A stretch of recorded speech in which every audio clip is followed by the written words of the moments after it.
church, would you stand with us today? Come on, let's put our hands together and let's worship him.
My name is Heather, and I am so glad that you have joined us today.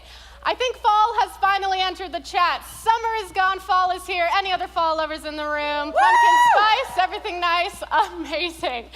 Well, at Gateway, we are a community of people that encourages each other to take steps in the right direction, both in our faith and in our lives. Over the next hour or so, we will sing some worship songs to God. We will hear about some great events coming up and hear a message from Pastor Tim. We want you to have a great experience today. We want you to find a place to belong here and to care for those who live in our communities. We want to give a special welcome to those newer to Gateway. Wherever you are in your spiritual journey, we are glad that you are here, and we want to help you in any way that we can. We invite you to complete a Connect card by scanning the QR code on screen or going to our app or connect.wearegateway.ca.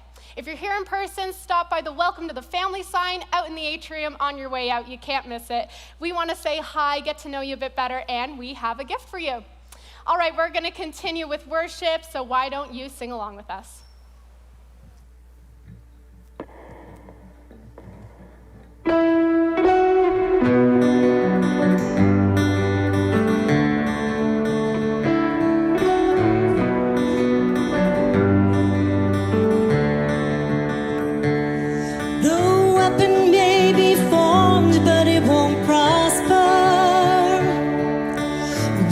Darkness falls, it won't prevail.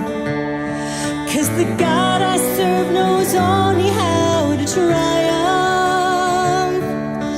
My God will never fail. No, my God will never fail. I'm gonna see a victory. I'm gonna see a victory. The battle belongs to you, Lord. I'm gonna see a victory. I'm gonna see a victory. For the battle belongs to you, Lord. Yeah.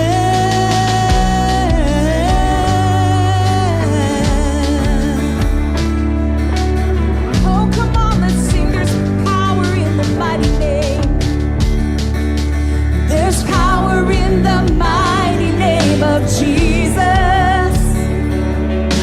Every war he wages, he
So from heaven you came running. There was mercy in your eyes to fulfill the law and prophets.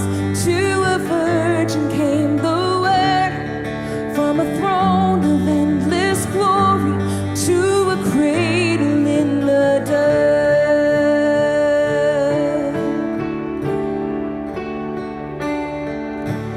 Praise the Father, praise the Son, praise the Spirit, three in one. God of glory, majesty, praise forever to the King of Kings.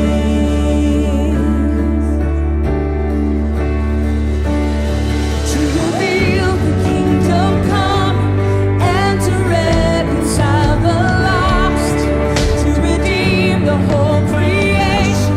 You did not despise the cross, for even in your suffering you saw to the other side, knowing this was our salvation. Jesus, for our sake you died. Oh, let's sing it out. Praise the Father. Praise the Father. Praise the Son. Praise the Spirit. Three in one. God of glory, majesty, praise forever to the King of Kings.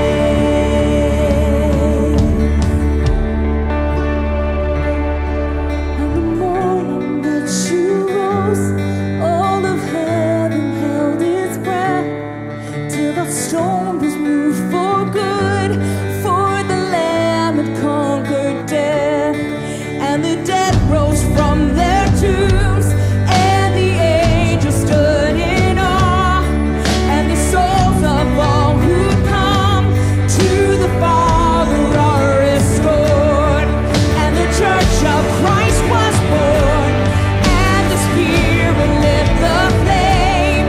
Now this gospel to the bold shall not yield, shall not fade. By His blood and in His name, in His freedom I am free. For the love of Jesus Christ, who has resurrected me.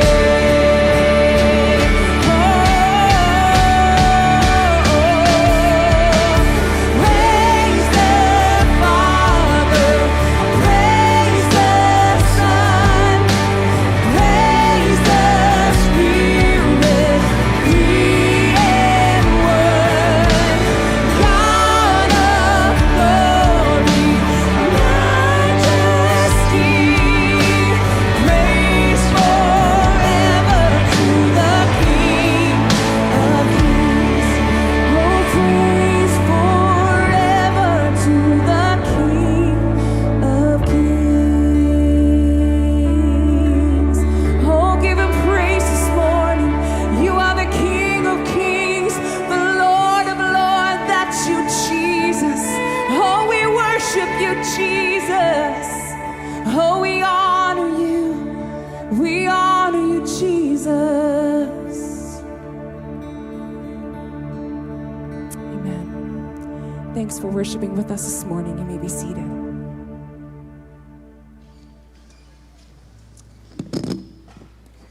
For the last several weeks, we have been sharing with you about all of the wonderful things that we are partnering with in different entities to make a difference around the world, not just here in the city of London, but different agencies that are working as missionaries and as resources for other developing countries. And we've been showing you videos because, of course, with the pandemic, travel and all those things have been very difficult, but we have a treat for you today. Kathy Meisen is here with us. Come on up, Kathy, all the way from Tegucigalpa, Honduras. She's just flown in, and we are so happy to have her with us. You may not have, if you're new to Gateway, you won't know Kathy, but Kathy has been a partner with us for a number of years. Many of you have had the opportunity to travel to Tegucigalpa, to travel and to be with her and her team.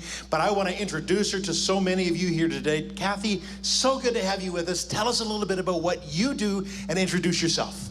Well, my name is Kathy Meisen. I am a missionary in Tegus. I work with a ministry called Schools of Hope, and I've been there just over 7 years. Wow, our main focus is bringing the hope of Jesus Christ to the public schools as well as the communities where they live. And so over the past 10, 11 years, we have been in the public schools sharing the gospel, offering nutrition programs, tutoring, and recently in the last 3 years, water filtration projects. So we can work not just with the kids, but with their parents, with leaders in the community. And God has just blessed us and opened doors in incredible ways. And it really seems interesting. We've been chatting a little bit about, all the restrictions that over the last 18 months and how so many ministries have had to shut down or pause or be on hold. But Kathy, I just love your attitude. You said that whatever this has been shut down, you found new opportunities. Tell us a bit about that. So I started praying and saying, God, your word says that we're supposed to take advantage of every opportunity. And so I was like, well, schools are closed, so what can we do? Right. So our teams have been teaching Bible classes and videos, sending them out through WhatsApp, text messenger, or our YouTube channel. We've been sending food home through the nutrition program. We are in our second year full closure of schools. And so not only that one child, we would have fed about 635 kids in school. Every day. Every day, Monday to Friday. Now, I'm like, it's probably double or triple because not just that one child is being impacted, but their entire family. Yeah, because things are so scarce, no one's working. You think work is hard here, no one is working there. Everything is still shut down. And so the meals you're preparing and those boxes that you're delivering feed not just the child, but the entire family. Yeah. That's just fantastic. And again, looking for new opportunities. And again, when everything else shuts down, Kathy gets going. So tell us about what your next step is. Yeah, so because of all the opportunities we've had, the house that we've been renting, House of Hope, which Gateway has awesomely helped us to support to keep it open, we've been able to do our feeding program through there and tutoring program. And over this last several years, ministry keeps growing that God finally told me, Kathy, it's time to dream bigger. So we are building a renovation and hope center that we plan on using to expand our tutoring, expand our reach in the community to help with education. But we're also partnering with the local church. And so almost 7 days a week, for Spanish churches meet like 4 or 5 times a week. So between them and us, that building is going to be used almost every day of the week because we want to bring more hope, education, and we want to continue to partner with the communities. God keeps giving me more dreams. I actually said, God, could you slow it down because I don't have my building yet. Oh, Kathy, you are after my own heart. I love dreamers. I love vision, and we are so excited. We are partnering with this program and this building, and when you give to missions, you are helping to support this because we're in for the long haul. The borders are going to probably open up, and hopefully by next year we can resume travel down to Tegus to see Kathy, to see the work she's doing, to partner with her, to see this ministry continue to expand. So we're so excited that we get to be part of what you're doing. We'll keep you on the ground, and we're just so excited for all the great things that you are doing. Thank you. You guys are a huge support, and I know I wouldn't be able to do it without you guys, so thank you. Oh, bless you. Now absolutely. Give her a hand. Give God a hand. Gateway continues to grow, and one of the segments that is the fastest growing here at Gateway in our local community is our Spanish-speaking Hispanic families. They continue to grow. They're our largest segment. You can hear them cheering. Kathy, why don't you speak to them in ways that I can't? Dios le bendiga, hermanos. Es un gran privilegio para estar aquí con usted. Bendiciones para usted, su familia, y especialmente esta iglesia. Dios le bendiga. Amen and amen. God bless you. Thank you so much, Kathy. She'll be in the foyer if you want to chat with her later. Come on up, Hev. Amazing. It is so awesome to hear about all the great work that God is doing through this amazing missions work. So at Gateway, we want the next generation of kids and students to experience all that God has for them. So we have online experiences tailored just for them. You can access our online preschool and elementary kids as well as our middle school student experience via the QR code or web addresses on screen. Now, Momentum Junior High Conference for middle school students. Yeah, let's hear it. Woo! It's coming up for all students across Western Ontario in Hamilton, November 5th to 6th.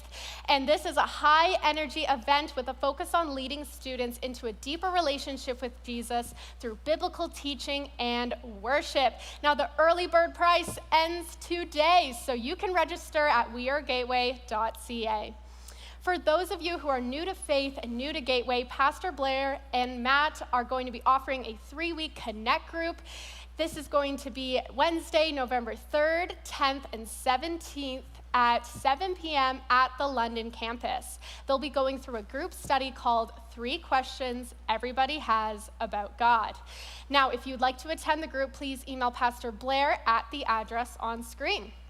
So today we are starting a 2-part series called What Was I Thinking? And I know every one of us has said that question. I said it just before coming up here. What was I thinking, okay? It's all about the pursuit of wisdom. So I'm gonna be inviting Caleb Tucker and Christine Jackson to come on up and sit across from each other at this table. We're gonna do something fun today and a little bit different. So all of us have different opinions and many different views on different issues. They are going to be having a 3-minute debate on the subject, shopping, global or local. Is it okay for us to buy items from big box retailers, or should we be buying from local businesses in our community, even if it costs more? So we're gonna have a 3-minute countdown on screen. I'm gonna check in with our debaters. Caleb, are you ready? Oh, I'm ready. Shopping, are we doing global or local? Global, for sure. He's all global. Christine, are we ready? It's all about local. And Oh, of course I'm ready. Okay, she's a local gal. All right, let's get the countdown on screen and debate. So one of the most frustrating things I experience when I shop is walking through a big box store. And you're walking through the aisles and you're saying, where on earth is anyone to help me? Where you won't have that same experience is at a small local shop, because the store owner is likely passionate and available to give you the best customer service that you're not used to having at a big box store. Okay, so if you are interested in customer service, I guess that's fine, but the real issue here that we're talking about is the price point.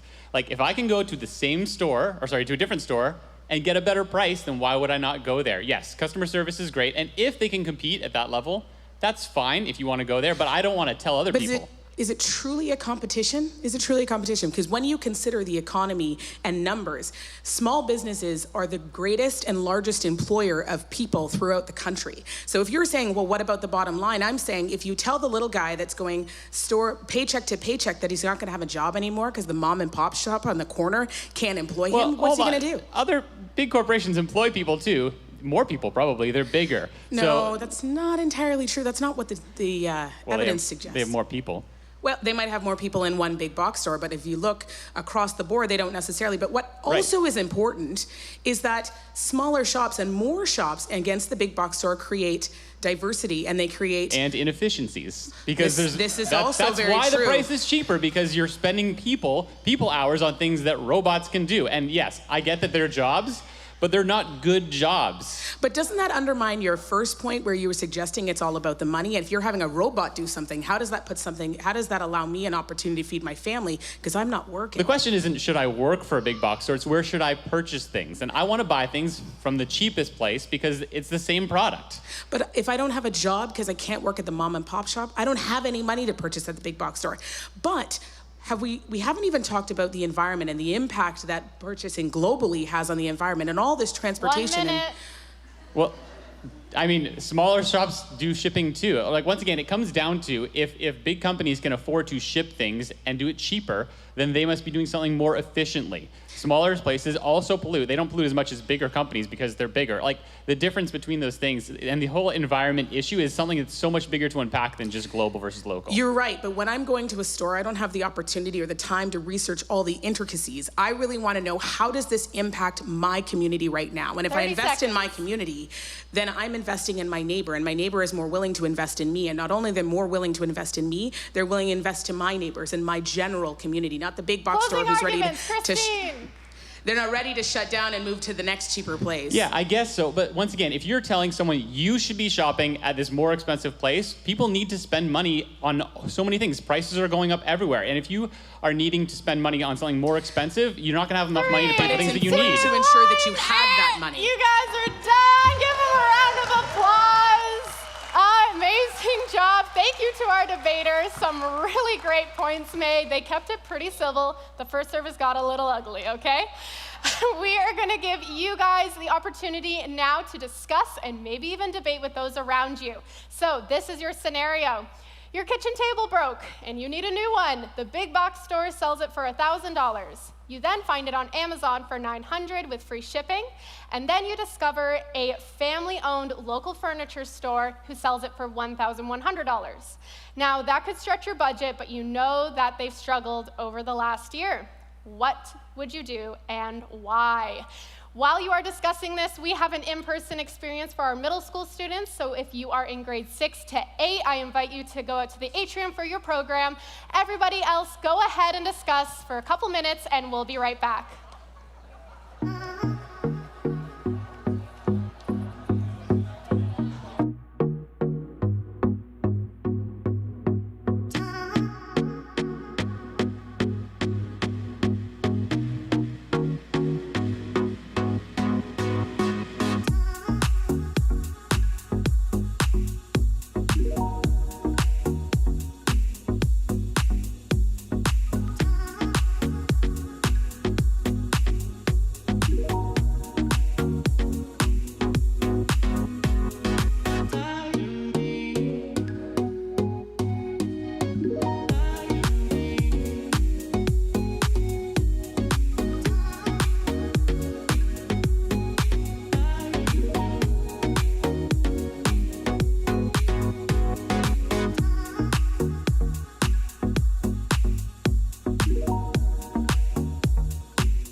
Did you have some fun with that?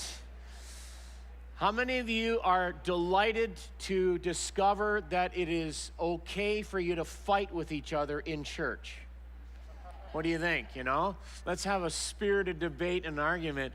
You may have had more agreements in your discussions than these two had up here, but it certainly brings up a whole group of issues that are surrounding that, as well as many, many other issues that we may or may not all agree on. And they're very complex issues. Of course, we threw a third option in. We talked about the big box as well as something like Amazon online, and then also the local store. And those are things that we all have to wrestle through. I find myself confessing that I need to get to know more local businesses in my community so that I can consider them as an option that I will default to or think of, because I think of Amazon. Are you with me? And that's why I naturally just go to it, and other reasons as well with price and convenience and stuff. But there's just this wrestle that we have And that leads us to what we're talking about today. Wisdom cries aloud in the street.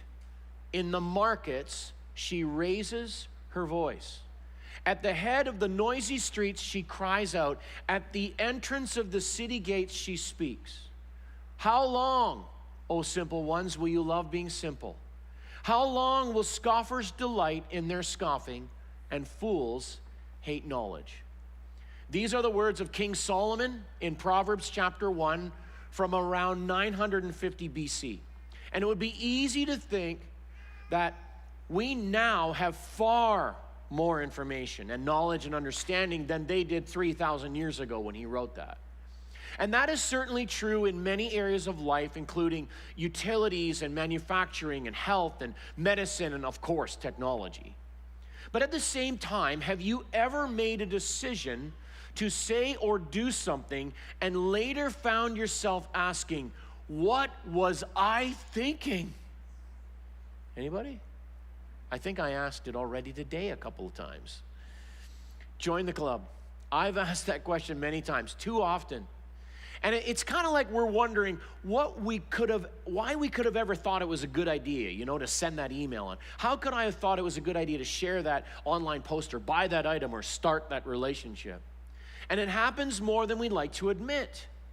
How can we ask that question a lot less? Or maybe avoid it altogether?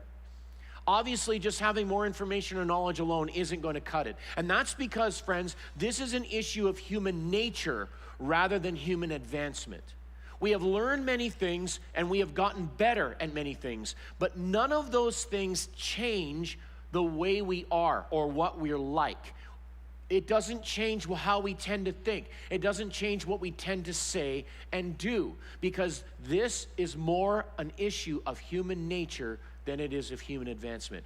Even if we advance in so much knowledge and so much information, it will not necessarily change the human heart to be better. A current example of this is, unfortunately, a very disturbing story of something that took place this past week. Some of you may have seen this in the news. But there was an account that happened in Philadelphia where a man harassed and groped a woman for 40 minutes on a train just outside of Philadelphia while she repeatedly pushed him away. He eventually ended up raping her on that train. And that is despicable. It's a special kind of despicable.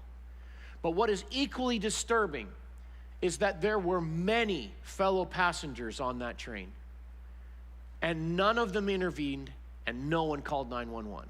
Instead, they watched and they held up their phones to record it. Eventually, a single 911 call was made, but it was by an off-duty transportation employee. And then, of course, transit officers entered the train in the middle of the man's assault and arrested him and stopped it. But it was too late. How long, wisdom cries aloud? How long? This is an issue, friends, of human nature, not of human advancement. This is where human advancement can still lead. Do I have your attention now? I'm sorry for the dramatic story. But what is the answer to making good decisions, healthy decisions, the right decisions? I mean, there is so much information available, isn't there? There's so many voices around us, and in the middle of all the noise, what we really need is wisdom. Wisdom to know where to find truth, what to do with it, and when to use it, and how to apply it to our lives. Now, I don't know about you, but that sounds like something I could use a lot more of. Maybe you too. Well, welcome to our series called What Was I Thinking? Whether you are with us online or in person, this is something, friends, this what was I thinking question that we can all relate to. It's something we're all prone to. It's something we all need help with. Welcome to the pursuit of wisdom. Did you know that every minute, almost 200 million emails and 20 million texts are sent in the world? Almost 5 million videos are viewed on YouTube every minute. There are 40 times more bytes of data online than there are stars in the observable universe. It is estimated that in just 4 years from now, 2025, 463 exabytes of data will be created each day online. That's the equivalent of 213 million DVDs every day. In case those of you who are a little younger, a DVD is a round silver disc that you put in this box called a DVD player, and you push a button and it plays movies on it. Now I know you're thinking, why would you ever put a movie on something dumb like that? It's a long story, we'll talk about it later. But to put it in perspective, that's 463 exabytes of data every day. Well, just 5 exabytes is more than all the words spoken by all humans since the dawn of time. Soon that amount of data, friends, will be created every 15 minutes. We are completely inundated and oversaturated with information. News reports and feeds, television shows, websites and advertisements and books and publications and articles and blogs and podcasts and social media posts. The list goes on and on. We have never had so much access to so much information simultaneously in the history of the human race. It's like going to a restaurant and the all-you-can-eat buffet. How many of you like all-you-can-eat buffets?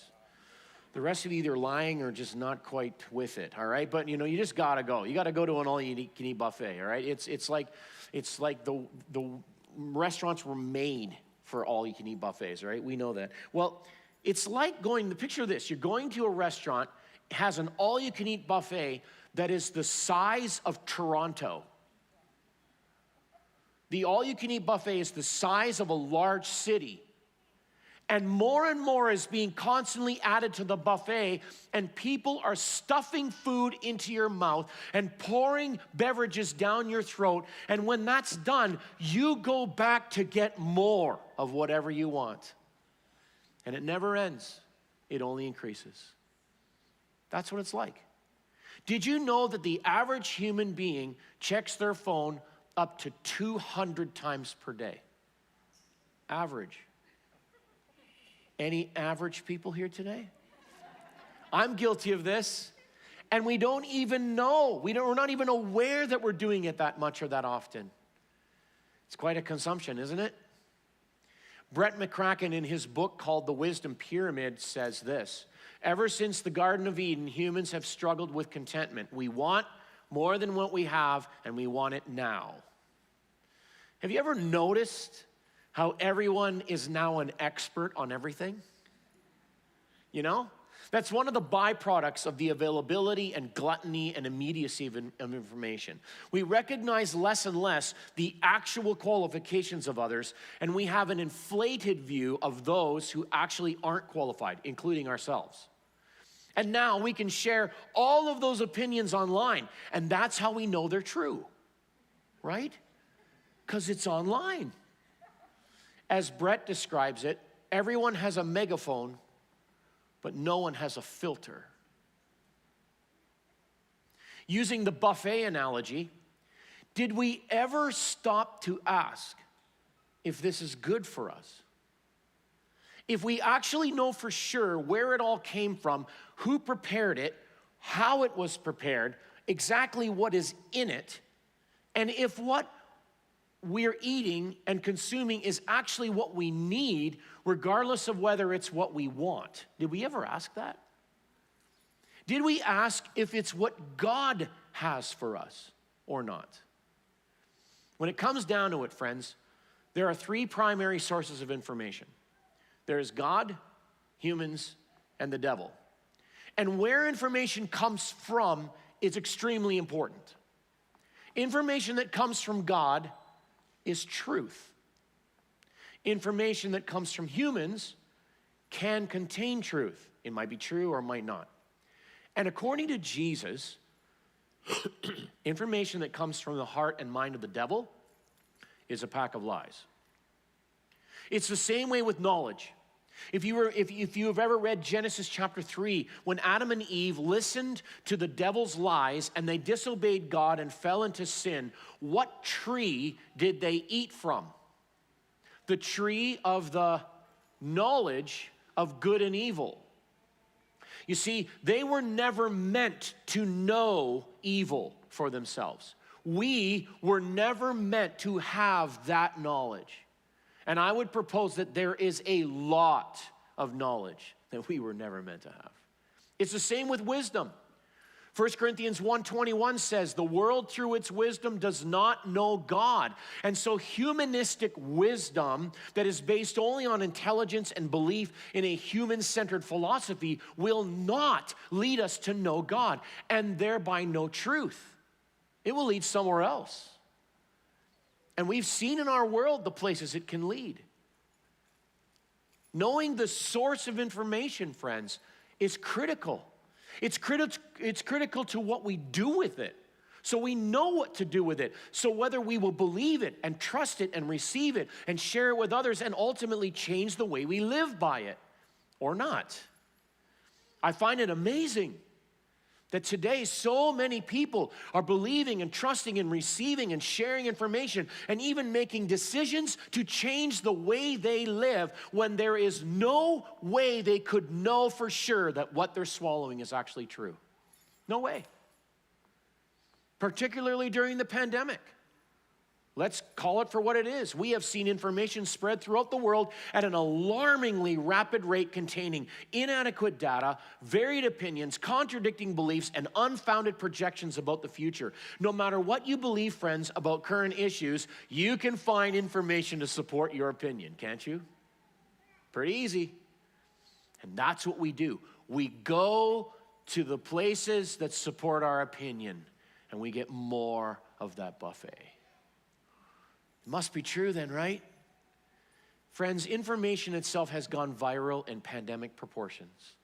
Now we have more cynicism and polarization and division about almost everything than we've ever seen before, but that in itself reveals something. It reveals that we have a famine, a shortage, a deficit of true wisdom. In other words, as one billboard says, we are drowning in information, while starving for wisdom. We are drowning in information while starving for wisdom. Brett McCracken puts it this way: it's hard to know if anything can be reliably known. Opinions, sound bites, diversions, and distractions are abundant, but wisdom is scarce. Well, this brings us to the issue of knowledge. I mean, knowledge is really basically about knowing something in its basic form. But there are actually two different kinds of knowledge in the world, at least two. One of them in particular refers to learning information and facts and then logical deduction of those facts so that you can know something. Certain things in life fall into this category. You can learn that 2 + 2 is 4, and provided it's actually shown to be the case, then you can know it's true. But the other kind of knowledge refers to gaining understanding of something by experiencing it for yourself so that you really know it. And this applies to things like people and relationships and life situations, activities and events and tragedies and crises. You know a person only through relationship and experience. You know what a football game is like, not because you sit on your couch and yell at the refs, while those guys run around who don't need the exercise. You know what I'm saying? That's not how we know what a football game is like. How do you know what a football game is like? By playing it. You know what a situation or a crisis is like. How? Because you go through it. And how many of you know how amazingly valuable it has been to speak to someone and talk with someone who has also gone through something you've gone through? Why is it valuable? Because they know what you know. And the word that is most often used in Scripture for the word know is that word. It is really knowing something can happen only as you come to understand it by experiencing it. That kind of knowledge is the kind of knowledge that we see all throughout Scripture. And that is certainly true of things like knowing God, obtaining truth, having genuine faith, and as we will see, having wisdom. So, information and knowledge exist, but they don't exist as an end to themselves, do they? Information and knowledge are an effort to discover and understand truth. And yet, there's a lot of information that is not true. There's a lot of knowledge that is certainly not based on truth. In fact, simply having information or knowledge can actually lead us away from truth, potentially. There are two authors named Jonathan Haidt and Tobias Rose Stockwell who observed in a 2019 research article that they did. They observed this, that even though younger generations grow up with access to an unprecedented amount of information, they are at the same time much less familiar with the accumulated wisdom of humanity than any other generation before them. And they are therefore more prone to embrace ideas that are socially acceptable only in their immediate world, but ultimately misguided because they are missing that accumulated wisdom. That's interesting, isn't it? That's an actual study that was done. Someone once said, feelings now overrule facts. We assert as facts what we feel to be true, and when someone challenges us, how dare they question the validity of our feelings? That's also from the Wisdom Pyramid book. You see, friends, information and knowledge on their own can be simply based on opinion or preference. But there's a big difference between that and truth. It's not the same. If you have an opinion about something, that does not make it true any more than if your opinion was the opposite. And if I have a preference about something, what I prefer doesn't make it true any more than if I preferred something completely different. Neither one of those makes it true. Truth speaks of something more, something bigger, something different than that. Truth speaks of the actual state of a matter, conformity with something called reality. Not just information, not just knowledge, not opinion, and certainly not just preference. The question is not whether truth actually exists, because it does. The question is not whether it can be known, because it can. The question for today is how. How can we really know it? Can I just read more? Can I just watch more YouTube videos? Can I just learn more or get more information or somehow acquire more knowledge? Is that on its own the key? Friends, knowing what is true and what to place our faith in is far more than just learning information and logically deducing facts to determine whether they're true or not. It's more than that. That certainly has its place, but we must wrestle with what is required to really know something to be true, so that when we place our faith and trust in it, we can then live our lives by it. And that's a big deal. Because if you decide what to live your life by, everything you think and everything you say and everything you do will be affected by that. We must know. We need to know. And for that, we need something called wisdom. I'm going to invite Dave and Kim Chiquetto to come on up and join me today. It is so good to have them with us here today to be able to talk together and interview a little bit about this amazing subject of wisdom. Both Dave and Kim Chiquetto are teachers and professors, and so they warned me they're going to talk really long because of that. And I said, you're not a preacher, so you still don't understand completely what that means. No, I'm kidding. So just grab that mic there, Dave. And we are just so thrilled to have them here. They are experienced, and I appreciate these guys so much and the things that they know and their perspective. And so thank you for being here with us today. We're glad to have you. Thank you. Yeah. Well, let's talk a little bit about this subject. And particularly, you've been recently doing a study based on a book that I believe I've already mentioned called The Wisdom Pyramid. The Wisdom Pyramid, right. And it's a great book. I really appreciate, the things that I've already noticed in it and read in it. But we're going to look a little bit at some of the first part of the book, which the author calls Sources of Our Sickness. And we talked a little bit about that already. It lays the groundwork for this thing called the pursuit of wisdom. But I do want to ask you a few questions about that, if that's all right, okay? Sure. Okay, so the first thing I want to ask is, When it comes to this thing called, our sickness, or what I've called a wisdom deficiency, what do you think are the main reasons for that?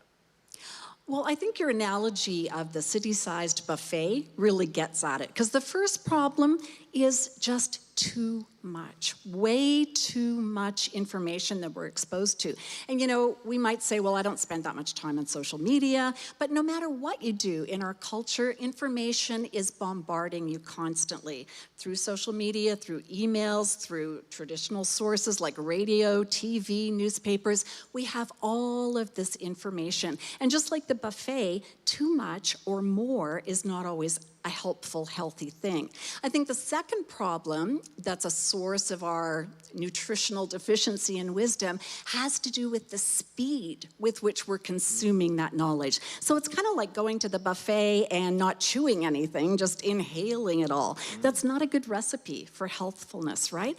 And so... Does that actually happen, like in our world on a regular basis? Like this, give us an only example among of that. teenagers. Oh, No, no. right. If only. No, for sure. And you know what? We do consume things really quickly online and as all this information comes at us. So often we don't even read the whole thing. We just look at the headline. In fact, I've been guilty of this myself, sometimes posting something or reposting something when you haven't even read the whole article, but you think, oh, that sounds really good. I know Pastor Tim would like to read that, so I'm going to send it to him. And so we do that speed thing, which also really mitigates against wisdom. Yeah, and a third element of this issue is that we eat what we want to eat. Okay, now I love my sugar. Anybody love their sugar? Like, sugar is great 10 o'clock at night and in the morning. Pie for breakfast, it's got all the elements. It's got fruit and, all the food and groups. grains and anyways. But no, so, and this is a real problem, and that's because of the massive amount of content that's available.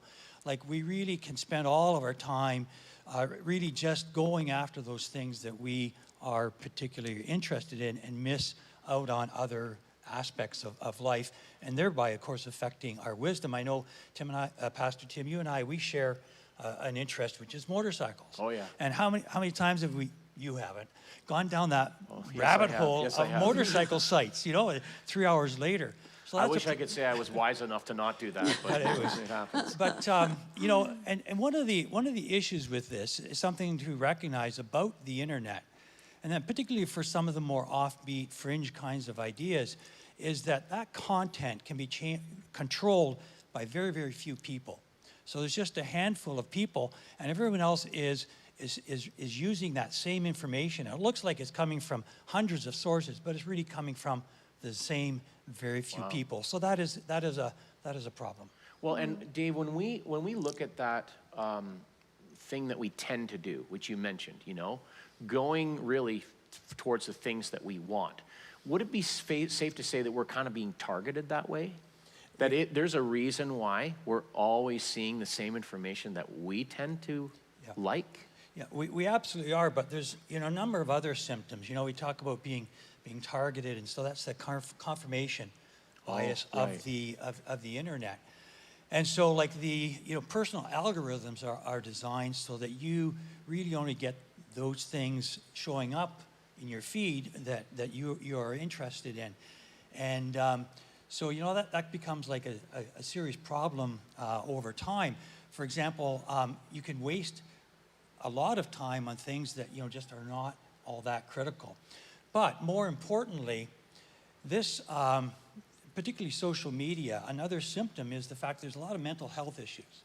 So anxiety, stress, depression has been clearly shown to be associated with the long-term and excessive use of social media. And that's because there's so much unnecessary and detrimental information out there.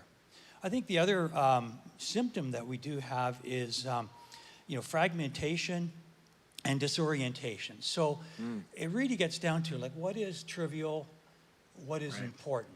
And after trying to consume so much so fast, as Kim said, we really have difficulty determining what is the difference between what is trivial and what is important. So, for example, I've been guilty of that.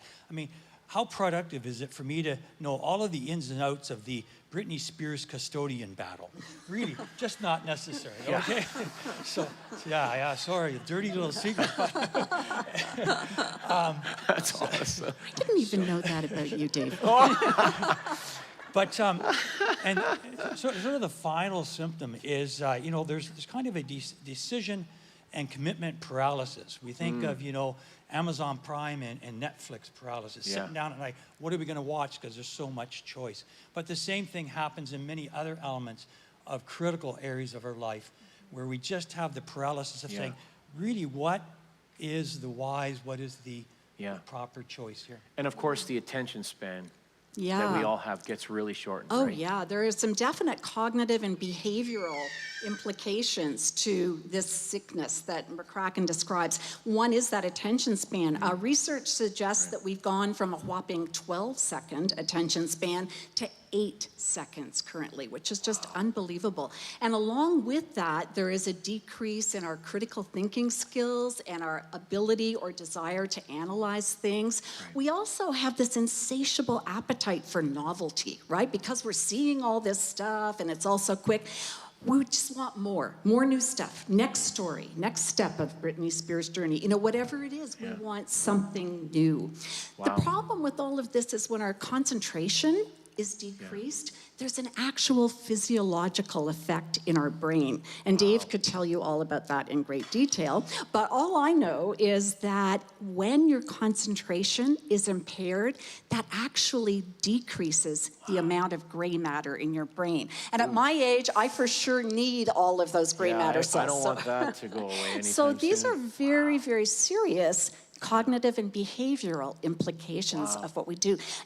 I think there's an impact on truth, too, as you said, just looking at the present, not putting truth in context. And I read a story this week that was such a great example of how difficult it can be to know the truth and how prevalent misinformation is.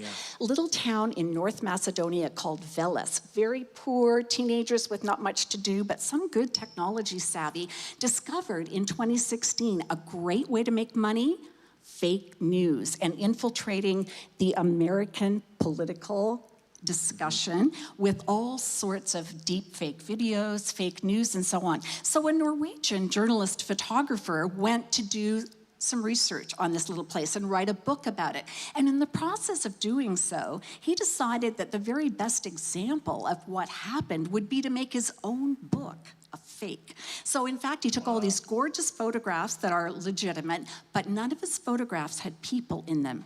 In the book that came out this week, every photograph shows you all the people of Veles and what they're doing. Each one of those characters, he developed, just like a video game character, and inserted it with the right lighting and so on in his pictures, just to see if anyone would pick up on it.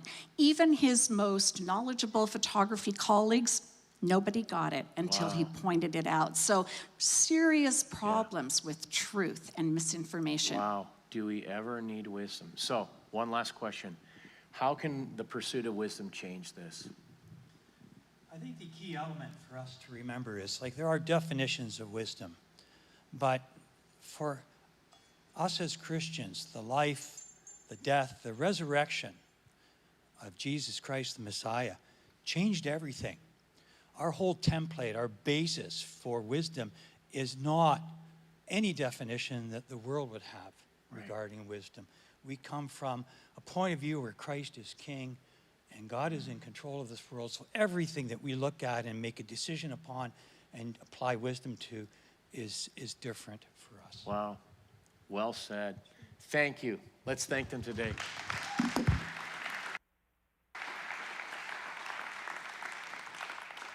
Thank you, Dave and Kim. I so appreciate you sharing that with us today. We want to just encourage you to make note of a great seminar that we're going to have with Dave and Kim Chiquetto, as well as with Chantal and Sunali Pereira. Together with Pastor Jesse and I, we are going to have a seminar called The Wisdom Pyramid, Feeding Your Soul in a Post-Truth World, based somewhat on that book. And on Wednesday, November the 3rd at 7 p.m. right here at our London campus, just show up. You don't need to sign up. Just come on out, and we will tell you what room to go to when you arrive. But Wednesday, November 3rd, come on out to a seminar that's going to follow this series. So we consume too much, and we end up sick. We consume it too fast, we end up malnourished. We consume only what we like, and we end up unhealthy. Another habit that we often have is simply trying to become wise by the standards of our culture and our society and our world and ourselves, as Dave mentioned. Listen to what the Apostle Paul wrote in 1 Corinthians chapter 3. Do not deceive yourselves. If any of you think you are wise by the standards of this age, you should become fools so that you then can become wise. For the wisdom of this world is foolishness in God's sight. Ask yourself this, friends. What standards do I use to determine whether I'm wise? Am I willing to become a fool in the world's eyes in order to pursue godly wisdom? And how can I know if I'm actually doing that or not?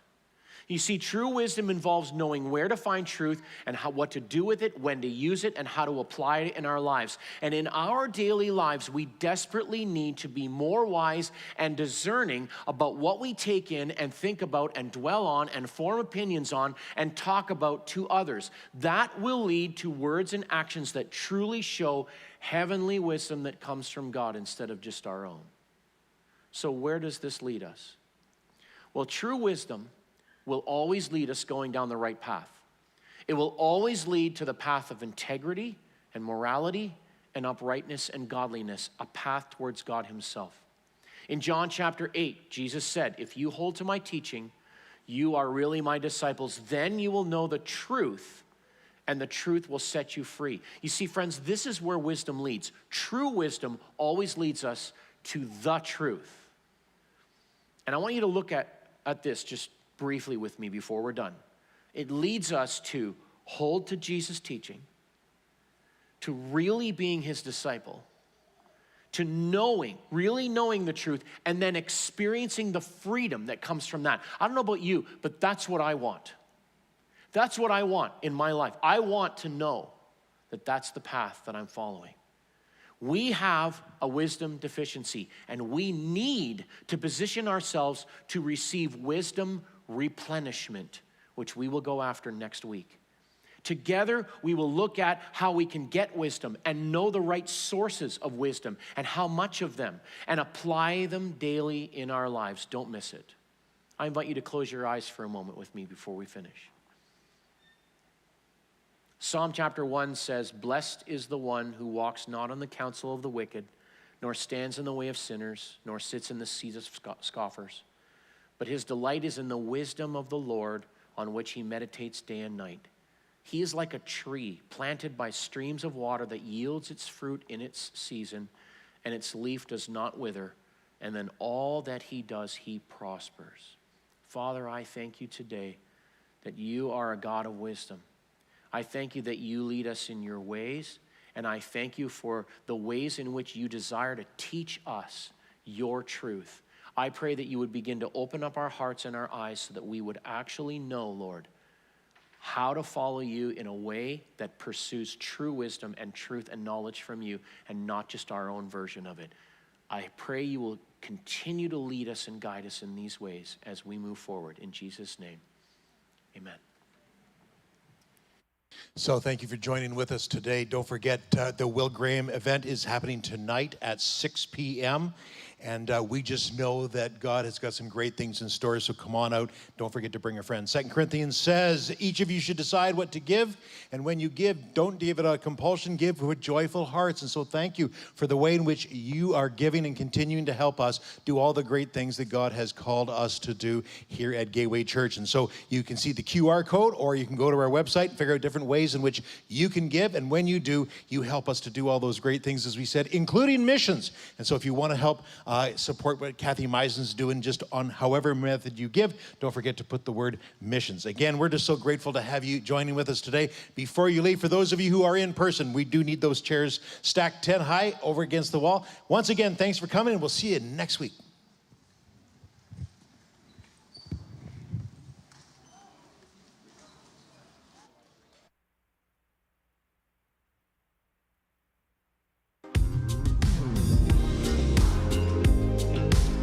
Folks, we just realized right now, just stop clearing. Realize right now that we actually need the chairs to stay.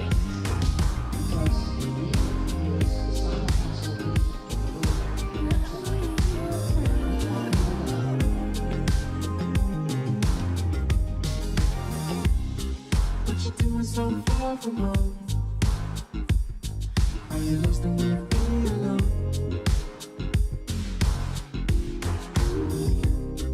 It's a shame to be by yourself, all alone with nobody's help.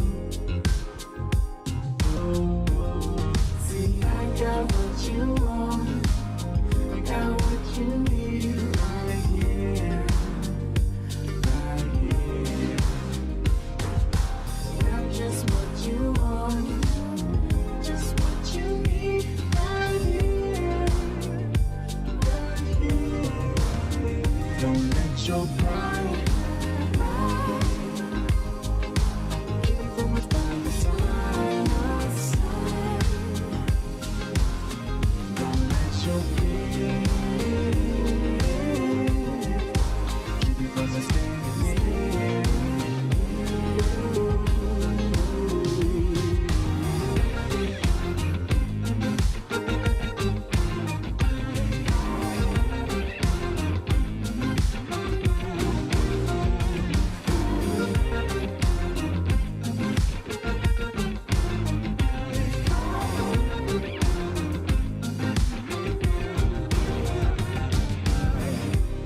You keep pretending that you're figuring it out,